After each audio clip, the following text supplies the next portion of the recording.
What is going on, guys, and welcome back to Touchdowns to Home Runs. My name is Bernie. Thank you for joining us today on the Touchdowns to Home Runs show. That your day is going absolutely fantastic. Today, we're going to be answering one of the bigger questions, in my opinion, that's surrounding the Toronto Blue Jays, which is should they call up their star prospect, Alek Manoah? Obviously, been absolutely lighting it up this year in AAA, but also the back end of the Blue Jays rotation. They're back three starters: Steven Matz, Stripling, Anthony Kay, being sort of struggling as of late, inconsistent to say the least. So it's definitely worth having this conversation. So today I'll be breaking down sort of what I've seen from Manoah this season, then breaking down sort of a bit of the Blue Jays rotation from this season as well. And then at the end of the video, I'll sort of be giving my opinion on whether they should call him up or not. But Alek Manoah, obviously the Jays' first round pick from a couple of years ago, a big bodied pitcher, 6'6", 260 pounds. He's a right-handed pitcher, only 23 years old. Again, he's a big-bodied pitcher. The 6'6" is obviously a massive frame, but with that also comes a lot of confidence from this young kid. He's a guy who struts around the mound, so not only does he have the talent, but he's a guy who's really going to be a fan favorite for the Blue Jays. But what makes Manoah so great? Well, he's got some great strikeout stuff. Not only does he strike out guys, though, but he's really, really solid at being able to command his pitches. He sits right around mid-90s in terms of his velo, but touches up to 97, and has a really, really good four-seamer and two-seamer, both with a ton of action. What's really impressive about Alek Manoah is he was in single A 2 years ago. He was at the alternate site last year, which means he jumped all the way up from single A all the way up to triple A between sort of his last seasons that he's played in the minor leagues. And he is not disappointed. You see some pitchers, obviously, and really rightfully so, decrease their stats when they move up the levels, but Alek Manoah is at his all-time best in terms of his minor league statistics. 3-0 this year, 0.50 ERA, 0.556 whip, 18 innings pitched. He's got a great Ks to walk ratio, which we'll talk about later on in the video. He's been an absolutely insane pitcher this year in AAA. In terms of the Blue Jays rotation and the Blue Jays team in general, I think it's really impressive what they've done given the circumstances of this team. Yes, the back end of the rotation, as I was saying before, has been an issue. It's the biggest weakness that the Blue Jays have on this team, and I think we knew that coming into the year. And even with a guy like Robbie Ray, we didn't know what he was going to give us, but he has been pretty solid. But that being said, a ton of injuries in the lineup. Teoscar Hernandez, George Springer, a couple others in there as well. Kirk has been hurt.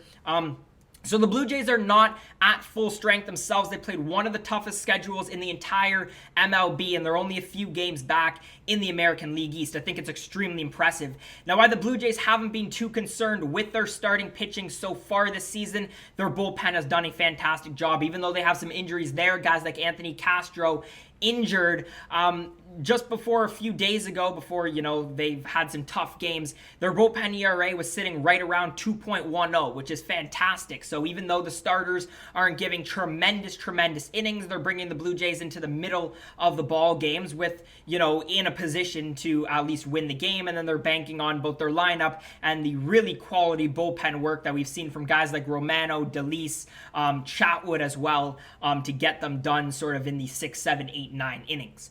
That being said, I think Stripling is the main concern here, and if the Blue Jays really do want to push for playoff contention, Stripling, his 0.3 record and a 7.20 ERA is just not going to cut it. Now, we knew that Stripling was a hit-or-miss guy, really, really similar to a guy like Robbie Ray and what we were expecting from him. He's a guy who, yes, can strike out some guys, but he struggled over the course of his career. He does have a high ceiling and potential to give you some quality innings, but he's never really, really been able to put it together. Now, having Robbie Ray, Stripling, Steven Matz, three really of the same types of pitchers without knowing sort of how consistent they were going to be coming into the year, that's why the starting pitching was considered the main weakness for the Blue Jays at the beginning of the season. Stripling is the biggest concern. That being said, we've also seen a lot of work from Anthony Kay, 0-2 record with a 6.62 ERA. And he's inconsistent. I think, Anthony Kay and even a guy like Thomas Hatch or TJ Zoik, if they were to go into the rotation, are really similar. They have some good stuff. I know Kay has a pretty decent slider, which he's worked on, and it is a pretty good pitch if he can get it working, effectively in ball games. But again, you just can't have Anthony Kay as your 4 or 5 starter if the Blue Jays are really not only making a run at the AL East, but potentially, into October as well. I think Steven Matz is locked into the rotation. He started the year off sensational, had a really, really bad stretch, then got good again, then another bad stretch. It's looking like with Steven Matz, it's consistency, but I've seen enough from him this year that I'm not too concerned. I think Pete Walker's done a great job with him and his ability to sort of command his pitches at times. So hopefully, we're getting some of the Steven Matz that we saw at the beginning of the year, but I don't think Steven Matz is a guy that the Blue Jays are necessarily looking to replace as of now. That being said, I have reasons why the Jays should call up Alek Manoah and why they shouldn't call up Alek Manoah.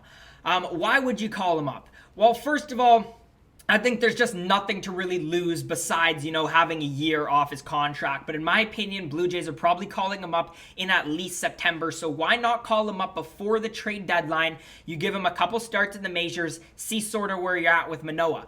Manoah was absolutely sensational, not in AAA, but he was great this year in spring training against some, as close to real MLB lineups as you can have in spring training. I really liked what I saw from him early on this year. So you call him up, you get a few starts, he can't be worse than Stripling, even if he's not exactly where you want Manoah to be when he does debut for the Blue Jays. But you give him that opportunity, and then come the trade deadline, you know a bit better where you're at with your rotation, and potentially get a guy like Castillo, even though he's been struggling this year, at the deadline for a cheaper price. If you call Manoah up after the trade deadline and want to use him in the rotation, you might be sort of pinning yourself to a wall. Because if you don't get a starter at the deadline and you're banking on Manoah being really, really good when he does come up to the majors, again, you might be out of options. So that's one reason why I do think that the Blue Jays should call him up earlier. The other thing is you're looking at a guy who has similar AAA experience to Nate Pearson when he did get called up. But Manoah, I think, is better in the minor leagues. Nate Pearson, when he went from A ball to AA to AAA all in 1 year, and you saw his strikeout to walks go down, you saw his strikeout numbers go down, his ERA was the highest in AAA that it was over the course of that whole year, and he only pitched 18 innings. Now, Manoah has only pitched 18 innings in the AAA as well, but he's got the highest strikeout to walks of his career. He's got the second highest Ks per 9 of his career. He's got the lowest walks per 9 of his career. He's got the lowest ERA, the lowest WHIP. I mean, you just don't see this with pitchers moving up the levels. It reminds me a lot of what we saw from a guy like Vladimir Guerrero, who was going from, up in the minor league system so quickly. I think it's easier for a pitcher, though, just because, I think it's easier to convert to a pitcher to the majors than it is for a hitter to convert to the majors. But again, I think that's a really, really good sign for the Blue Jays. Now, why wouldn't I call him up? Well, it's those 18 innings. Nate Pearson, Alek Manoah, both had 18 innings in AAA when they were called up, assuming Manoah, let's say, were to get called up today. So I'm worried because we saw a lot of struggles from Pearson with the command. Just wasn't exactly the same Nate Pearson that we saw in AAA. So if you call up Alek Manoah now, he might not do great, and then all of a sudden you're in a weird situation where you have two young pitchers who might have been called up a bit too early, and now you're struggling to sort of develop them, having to send them from the major leagues to the minors and then back and forth, trying to see if they can figure out their stuff. Personally, my thing is I want to call up Manoah. I just don't see any downside. Even though you're wasting a year, there's no downside replacing a guy like Stripling, Anthony Kay. And even if you move one of those guys to the bullpen, you saw what something like that did for Chatwood, where you only have to go through the batting order one time through the lineup. So I think that could benefit definitely Anthony Kay, maybe Stripling too, who knows. But yeah, so I would call him up. But anyways, guys, I want to hear your thoughts down in the comment section below. Would you call up Manoah? Would you not call him up? I want to hear your thoughts down in the comment section. If you guys did enjoy today's video, make sure to leave a thumbs up. Subscribe to Touchdowns to Home Runs for more content just like this. As always, guys, thank you so much for watching, and I hope to see you again next time.